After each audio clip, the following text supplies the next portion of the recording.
បាទមានសួរពុកម៉ែបងប្អូនទាំងអស់គ្នានេះជាផ្លូវនៅលើភ្នំនេះមិនមែនជាផ្លូវលំនៅក្នុងក្រោមនេះជាផ្លូវនៅលើភ្នំតែម្ដងព្រោះបើសិនយើងមើលទៅសភាពវាធម្មតាទេតែបើសិនយើងបានមកហើយនឹងបានជិះផ្ទាល់អារម្មណ៍យើងពិតជាប្លែកហើយផ្លូវនេះដែរនៅលើភ្នំក្បែរ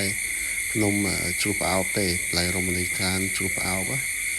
ផ្លូវនេះភាគច្រើនមិនសូវមានអ្នកស្គាល់ទេហើយវាល្អសម្រាប់អ្នកចង់មកបោះតង់ឬក៏អ្នកដំណើរកំសាន្តផ្សងព្រេងអីគឺល្អមែនតើអញ្ចឹងបងប្អូនមើលមកមានទេសភាពអមសងខាងល្អហើយផ្លូវគឺតែមួយច្រកហ្នឹងទេតែយើងមើលទៅមិនមែនដូចជាមិនផ្លូវភ្នំទេតែវាជាផ្លូវនៅលើភ្នំហ្នឹងណាហើយបើសិនជាបងប្អូនបានមកខ្ញុំគិតថាអារម្មណ៍ក៏មិនខុសពីខ្ញុំដែរវាស្រស់ស្រាយមែនតើណាបាទព្រោះយើងមើលទៅស្រស់ស្អាតហើយផ្លូវក៏មិនពិបាកអីណាស់ណាដែរ